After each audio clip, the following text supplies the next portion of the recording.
All right, so whenever you're ready, it's all yours. Welcome everyone to Cultural Appropriation Part 2. The first one was a lot of information. It was the basic information about cultural appropriation and spiritual practices.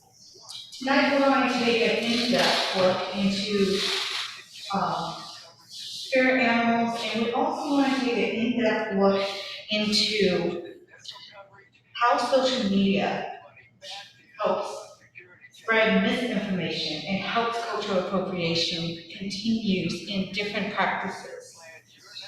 Now, before we're going to talk about cultural appropriation, we also need to remember today is November the 4th. In November, it's Native American Heritage Month. And getting to the point of a big court case coming, but that's later.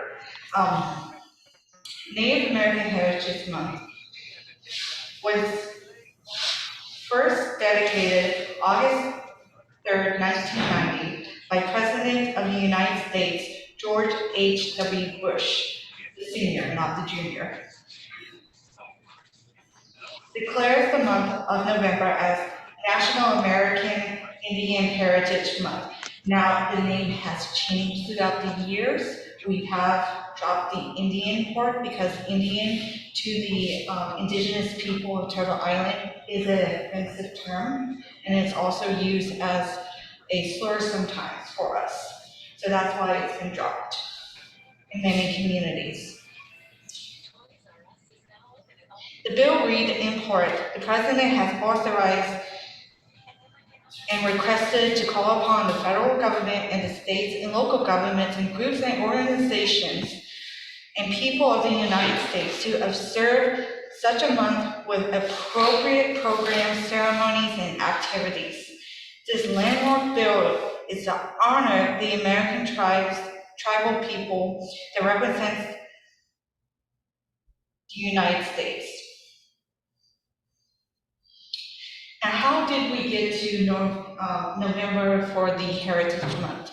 It was first suggested in 1976 when Creek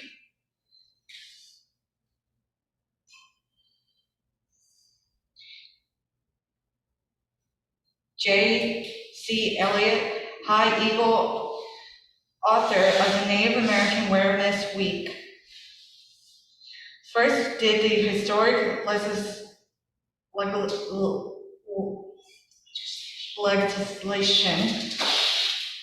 and proposed it in 1976. Ronald Reagan made it an actual American Indian Week from November 23rd to November 30th, 1986. It was known back then as American Indian Week. A lot of people will say, okay, it's Native American Heritage Month. How do I support? How do I not culturally appropriate? First step is to understand what land you own and what tribe it came from. Once you understand the land that's connected to a tribe, support that tribe. Go and buy stuff from them.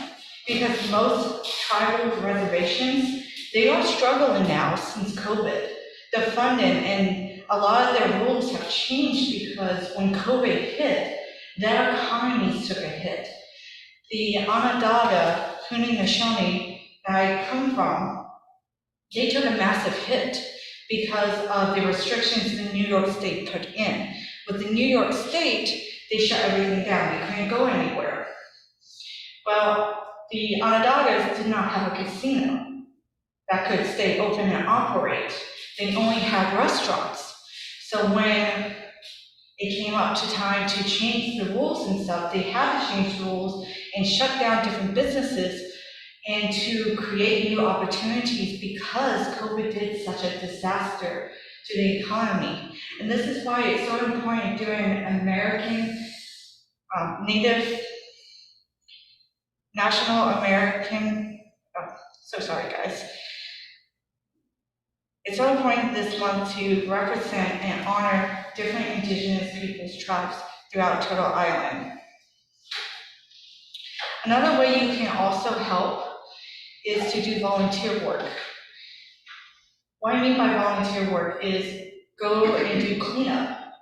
A lot of people, especially the water fighters and the water protectors up north, and the ones here in the state of Florida that wants the water to go south and wants us to clean up our areas, they do have volunteer programs, and they do push for people to help clean up so we can keep this environment clean and ready to go for the next 7 generations. Now we're going to talk about spiritual animals, and we're going to talk about how it's been culturally appropriated. You may have heard the term spiritual animals, and you wonder, oh, I want to go find my spiritual animal. There are many different websites that you can go and look upon and get research, but you need to go in depth. When you are choosing your path of following your path, you need to make sure you're not taking it from closed practices. A lot of the typical spiritual animal techniques that I have found just doing a simple Google search does take culturally from the indigenous people of Turtle Island. But if you actually do a lot in-depth research, you will find it. Typically, if you type in the term power animal, you will be able to find actual correct information, and you won't culturally appropriate. Now, there's different animals in different practices, especially the one that I've noticed recently that's been popping up on social media that people have been arguing about if it's a closed practice, if it's not a closed practice, is the coyote. Coyote is closed. Simple way to explain the coyote is that any animal that is based in the Americas that is not found in any part of the world, it is a closed practice that is linked to indigenous people of the Americas, North and South. So when I see people have the argument about the coyote, they typically don't listen to indigenous people. They typically want to keep doing it because the coyote called to them. It's one thing if you've been taught by an indigenous person and you've been blessed with that knowledge. If you're not been taught by an indigenous person and you're just doing it, you're culturally appropriating. And there's a whole list of different animals that can be culturally appropriated. But the common ones that you'll see that are not culturally appropriated, but you need to find the correct path, is the bear, the wolf, the eagles. Now the eagle, you have to look for the specific type of eagle that you're going to be working with. Any eagle that's in the Americas typically will be closed.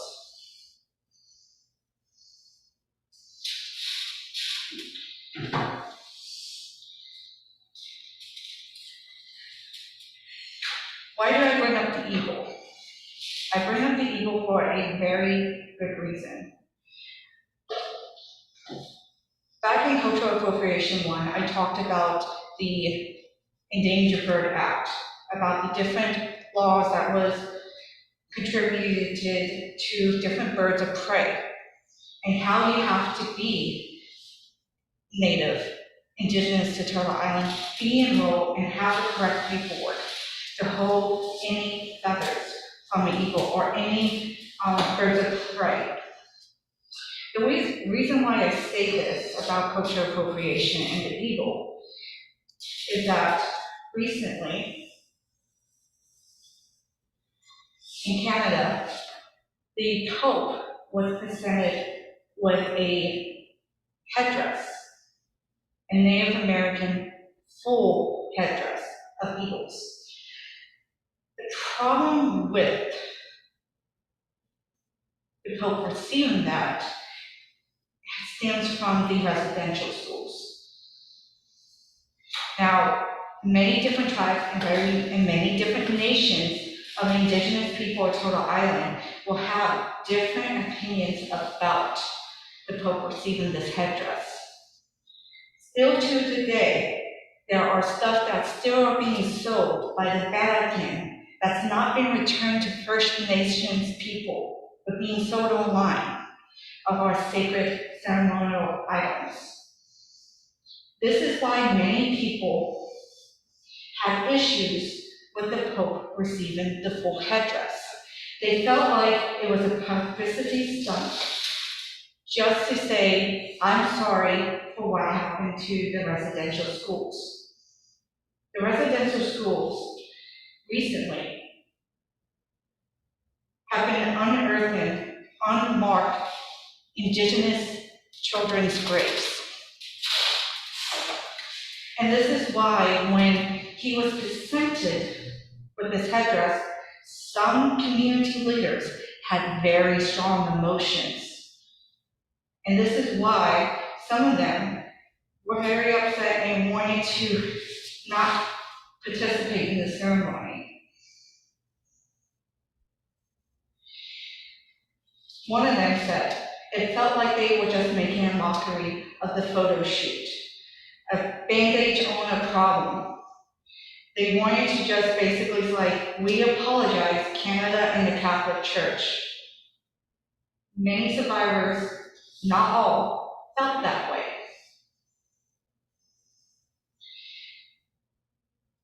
There's also been a lot of controversy with different programs coming up and different people running charities to find the missing Indigenous children in Canada and in the United States. There's been multiple charities reported for fraud. They are trying to sell things to promote finding these unmarked graves, but the money never goes to people that's actually doing the work. There was one creator who decided to do a memorial garden and gave out misinformation about a boarding school being a residential school. This person received hundreds of dollars in donations from her followers and turned around at the end of the time for winter, cut all the flowers that she planted for the children in honor of them and sold them as profit in her shop as dry herb ingredients. This is one of the examples of people taking advantage of the pain and suffering of the Indigenous community. The reason why a lot of people feel this way, that people who are not Indigenous making a profit off of people, is because of social media. Social media portrays the Indigenous people of North America as these mythical creatures. We are sometimes fantasized and sexualized in a way that is extremely dangerous and can cause MMIW cases to spike. MMIW means murdered missing Indigenous women. And also portrays us in a very negative light about our spiritual practices. I will actually talk about one of the most famous MMIW that has been portrayed throughout social media. And she has a Disney movie, and she's a Disney princess. I'm talking about Pocahontas. If you can see my shirt, it says MMIW first documented. The reason why she is the most famous MMIW is actually because of her story being so much written down by the English explorer John Smith. Now, Pocahontas, her real name was Motolica. Motolica was not the first MMIW. The first MMIWs were technically the people that Christopher Columbus met, the Taino people. A lot of people don't understand the monstrosities Christopher Columbus made against the Taino people. The Taino people first encountered Christopher Columbus when he decided to sail to find India. With the Taino people being so kind and caring, they gave him stuff, and he got greedy. And a lot of people don't understand the history with Christopher Columbus. He was actually found guilty by Spain for the monstrosities he did to the Taino peoples and to the Spaniard people. And he was actually in jail for it. They actually had to come and get him. Matoaka is the most famous. Her story has been sexualized and romanticized throughout the years. Does anyone know the true age of Matoaka when she met John Smith? 12? It was 14, was she? She was 9. What? She was 9. She was a 9-year-old girl. She didn't get the name Pocahontas till later on in life through ceremonies. So when you see the Disney movie and you see how our spiritual practices are represented in Grandma Willow in different spiritual ways by listening to the colors of the wind, that's not how we do it. They do talk, but not in that type of way. But it misrepresents and glorifies what happened to Matoaka. It was no love story whatsoever. When Matoaka was taken to England and was forced to be converted, I won't say her English name out of respect. She had a son. Her husband and son is buried in the United States, but she is buried in England. Still to this day, the descendants of the tribe fight with the United Kingdom to get her back. And every single time they get the answer from the UK, it's because she's too much of a tourist attraction for her to be sent home.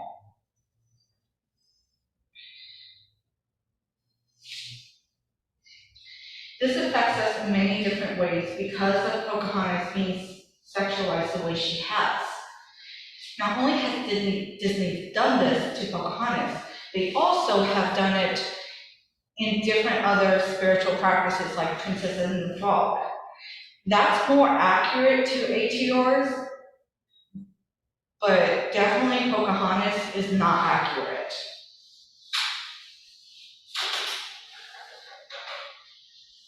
How does this negatively affect people in their spiritual paths? Most people think that we share our culture with everyone. We don't anymore. We had to stop doing that to restore our sacred ceremonies because it was illegal for us to do ceremonies until recently. It wasn't enforced until 1996 in my lifetime that these laws were enforced to protect us.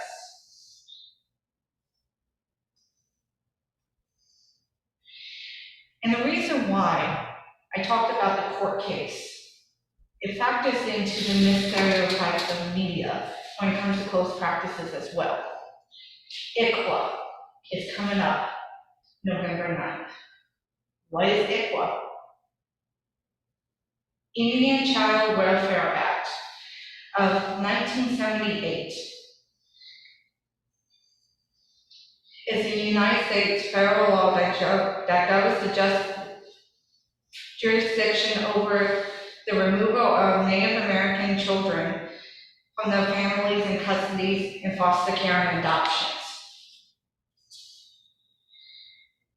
So this month is Native American Heritage Month, and we have that big ICWA case. Because if that case gets taken off of the books, a lot of more children will end up in the foster system, and a lot of our customs and traditions will be lost because of it. Because we have a higher rate of children be taken from us. And it's been proven by numbers that have happened before this law was enacted. It was called the Great Scoop in the 60s and 50s. So how does social media affect everything? And how does it affect more spiritual practices besides the indigenous cultures of America? Indigenous cultures of America is not only the only practice that's being forced into a negative stereotype by the media, so has African traditional religions have also faced that as well. They've been demonized, and during the 50s and earlier, they were also portrayed as being dark evil and put into a category of black magic, as they call it.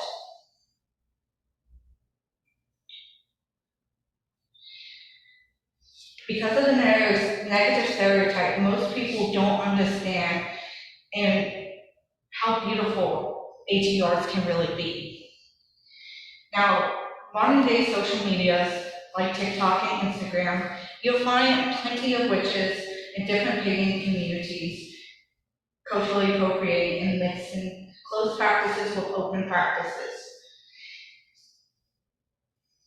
The recent one that has been really blowing up on social media, on TikTok, has been the Lilith voodoo spell.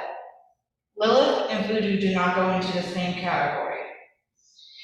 The creator said she only used the name voodoo because she thought it sounded cool. When people came to educate her, instead of listening, she provoked them by saying, "If you want to curse me, go ahead. I'm an energy vampire, I will enjoy the energy."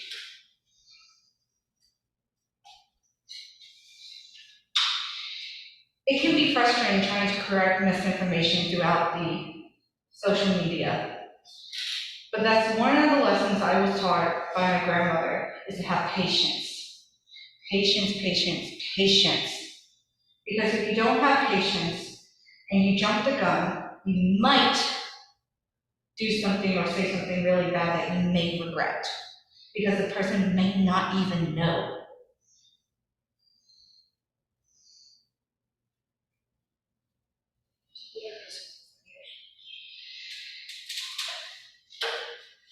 There are many different accounts that also sell different products.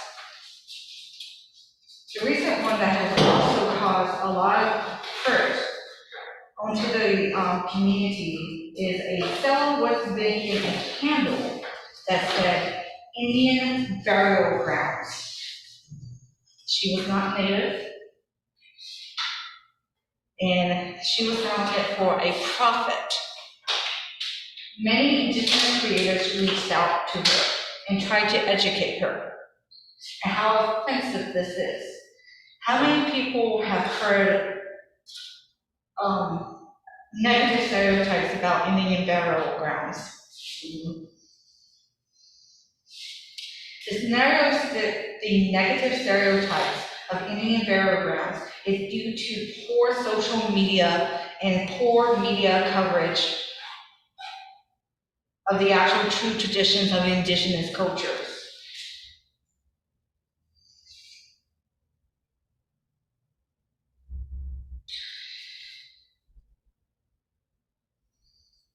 Sometimes these creators, they learn and they get better and they apologize, which is great. But the one that made the Indian burial ground candle did not do that.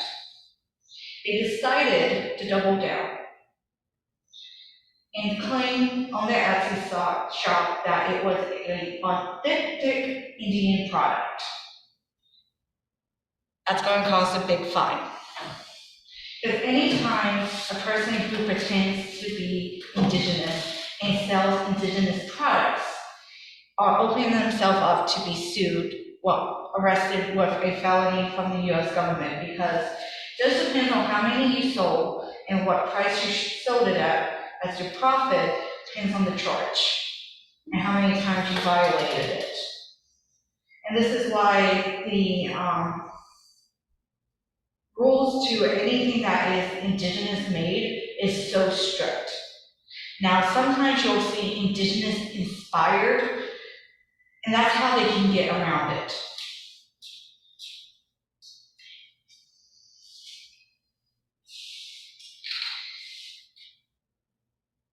Let's also talk about misinformation, more about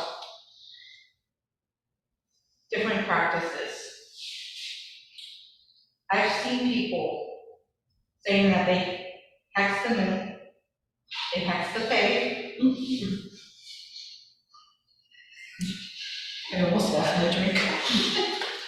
I know.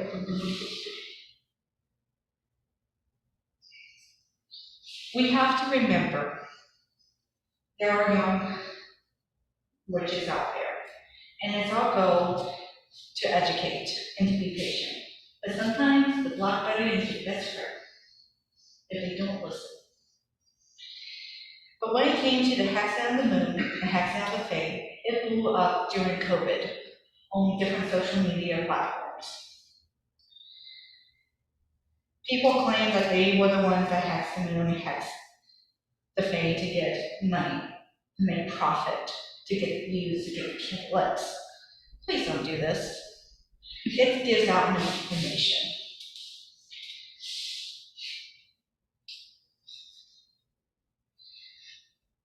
Misinformation is the main key point in our new social media platforms that we have to look for. Misinformation can come in many different ways, especially when it comes to smudging. Smudging is a generic term, but most people who look up smudging will see white sage. White sage is closed, do not use it to smudge. Smudging, if you're doing it in any way that resembles indigenous Turtle Island practices, it's closed. It's not for you. There are over 700 to 800 different varieties of sage.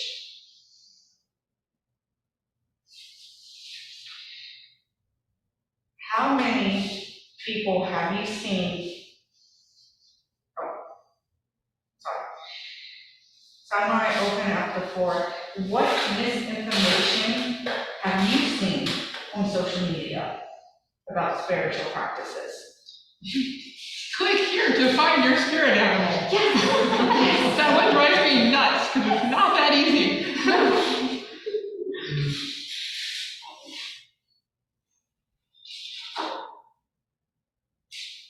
I can't think. Anybody online? Anyone online?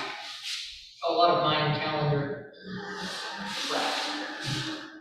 Yes, this is Kimberly. Yes, sorry. Mayan calendars. Yes. Anyone else? Could you repeat what are you asking? I couldn't understand what you were saying. Okay, so what misinformation have you seen online about spiritual practices? Oh, What about the Aztecs? the broad spectrum at almost everything is misinformation online. There's a lot of it that's bad. Yes. How I did can't shaman? one individual. Yes, oh my God, how do we, this is like, I was hoping that there'd be more people because I have like discussion questions to ask. Pick your own daily journey. Oh, peyote. Peyote is closed. When it comes to peyote, if you are not trained to know how to do it, and if you're not a native person who has an actual card that is specifically trained to use peyote, you can be charged with drug possession. Yep. Because it is a controlled substance. Well, there's I'm another. so sorry. Go ahead. Excuse me, I just had a question. I'm so sorry. I thought the one question that I was answering to was, did I want to participate in something with creating a calendar? So never mind. I probably misunderstood what you were asking. So never mind. We're Well, trying to listen. and then there's those memes that come up. Like every Easter, you get the meme. claiming Ostara and Ishtar are based on the same word. And it's all about rabbits, and I just want to smack whoever created that meme. So if you are out there and you're listening to this, watch out, I want to smack you. But also, like, Ross brought up a good point about shamans. How many people know, and so did Suzette, how many people know the difference? You know there's different shamans out there Mhm. with different practices? Yes. Yeah.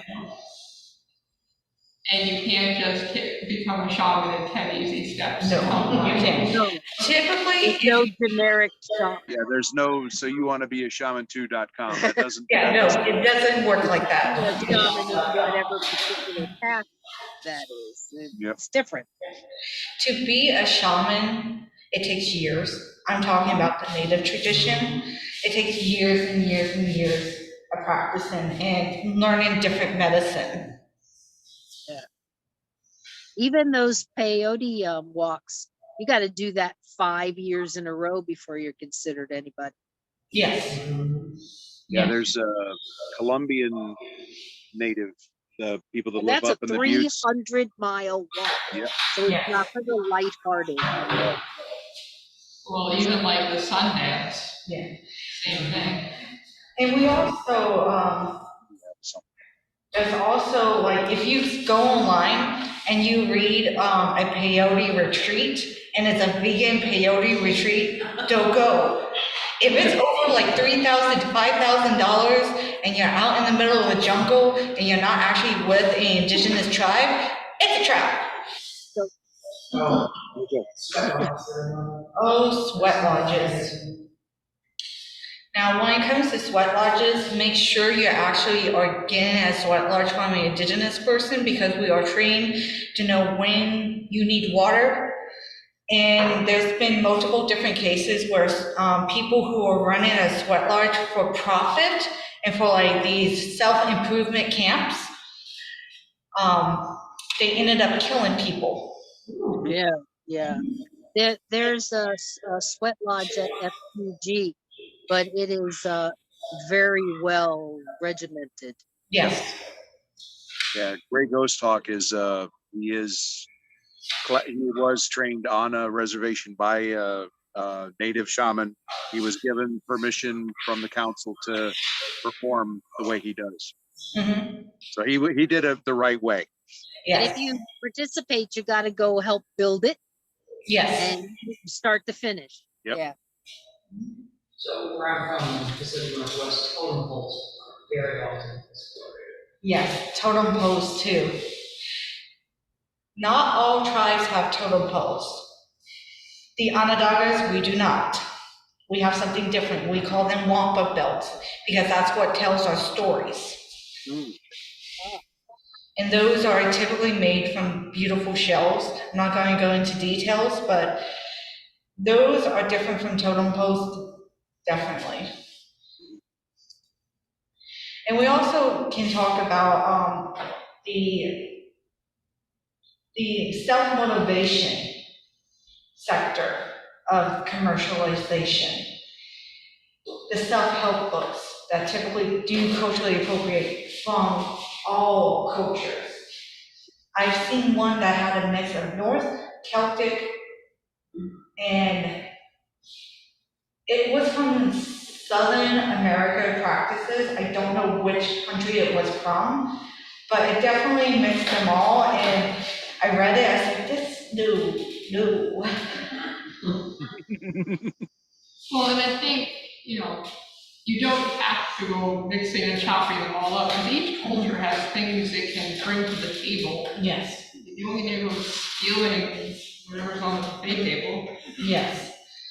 Spirituality is typically, especially in the self-help and some new age sectors, especially if it's like a big commercial, like profit shop, will just have a spiritual buffet and will sell it by the masses. And that's horrible, because it also takes away from different spiritual paths, like different religious beliefs from the Middle East and from India, and the Chinese as well. Let me ask you something, Moon. I know that you are culturally mixed. Do you mix your practices? No, I do not mix different practices. If I'm doing my native traditional ceremony, it's 100% native. If I'm doing ancestor work with my ancestors that are part of my ATR like voodoo, it's all voodoo. There's no mixing. Now, there is medicine, native medicine in voodoo, but voodoo is still a closed practice. And the reason why it's closed because of the history of the friendship between the natives and the enslaved people that were brought over. Now in the northern, like Pennsylvania and those places, there is a practice called powwow that is Germanic and Native American. Have you ever heard of that? I have heard of it. I've never been there to experience it myself. I read a book, Silver Raven Wolf, Mhm. practices powwow. I know the Amish also have different spiritual practices that sometimes it does get mixed. Yeah, because It just with depends on the culture. the Pennsylvania, all the hex signs and everything. Yes. But it made sense to me because when the Germanic people came to this country, they brought their herbs and oils, and they were looking for people of like mind, and Mhm. the natives, they got along, you know, Yes.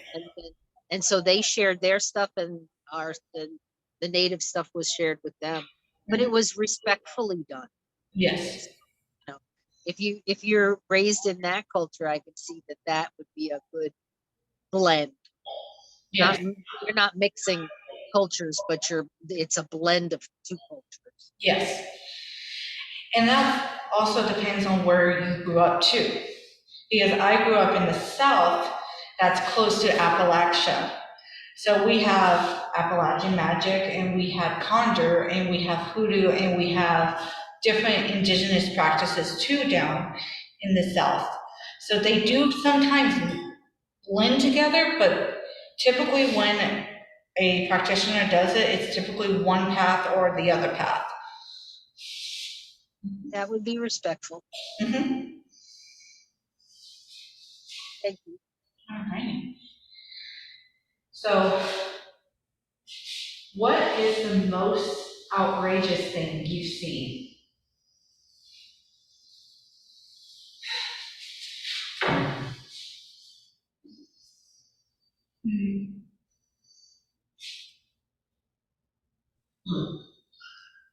I'm still pretty outraged by like hearing my. Thanks, yeah. Yeah, Thanksgiving. Yeah, Thanksgiving is pretty much the worst one. Yeah. Except the way it was done in the Adams family. By Wednesday. Thanksgiving. Thanksgiving. That's why I think we call our gathering an evening of thanks. Yes. There's no other word Yeah. to describe it. Because a lot of people don't know the true history of Thanksgiving, because the first one was peaceful, but there's a but. It ended up not being peaceful, and it ended up a tribe was actually burned to death by settlers and colonizers, and that was women and children. And somehow they always managed to gloss over Squanto's horribly tragic backstory. Yes. You know, like he was a slave and then his entire people were wiped out to the last except for him. And so that's how he spoke English. Yes, that's how he spoke English, because his people died not because of a massacre, they died because of disease. Because that was another thing that people from Europe brought over, was diseases that the native people we were not equipped to handle. So if you ever give an indigenous person a blanket around the holiday season, don't do it. No. because it's actually a bad omen to us. We don't like it. Yeah, people call swap meets trading blankets. I don't like that. Yeah. Yeah, that's kind of, there's just so many books and stories. Like I remember reading, one of my favorite books by Louise Erdrich is The Birch Bark House, but it describes how, well, the little girl, like her little brother and like a bunch of the village all were killed by smallpox. And she had been, as a baby, the only survivor of her village from smallpox, which is how she survived that outbreak, because she'd been exposed and somehow survived when she was just a little girl. So, In the Smoky Mountain areas, there's a very beautiful Native American museum that I've been to a couple times.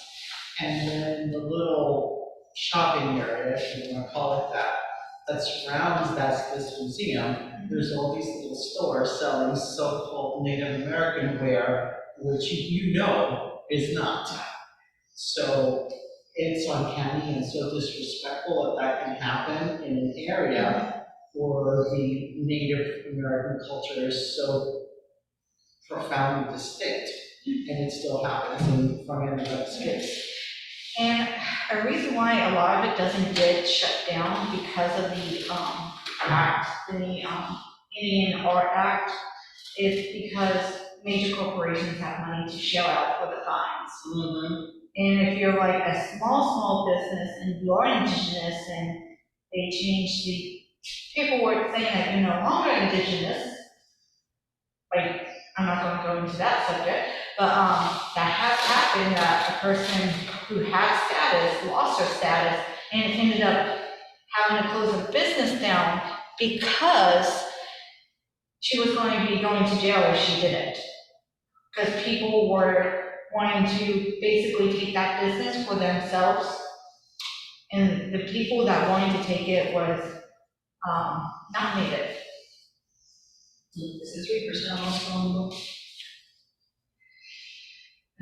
It depends on the tribe, actually. Really?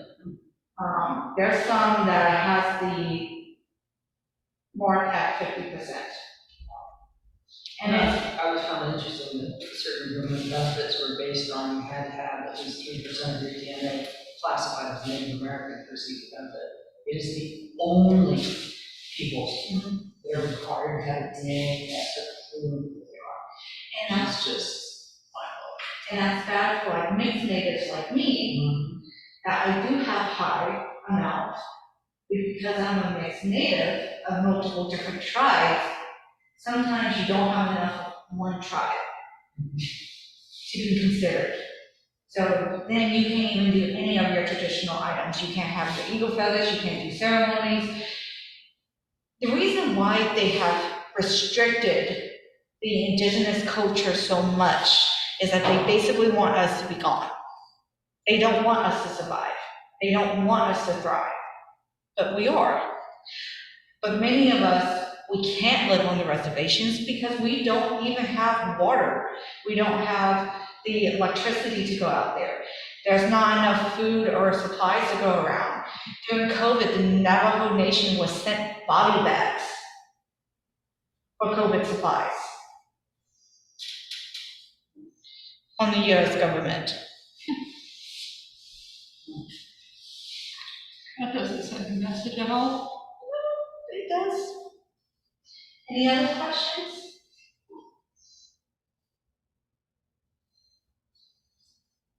Anything online for questions Comments? or Comments? comments? Well, this was a very good presentation, Moon. Thank you. You're welcome. Thank you very much. You're welcome. Ms. Will, Always interesting, Moon. Thank you so much. You're welcome. But Thank you very much.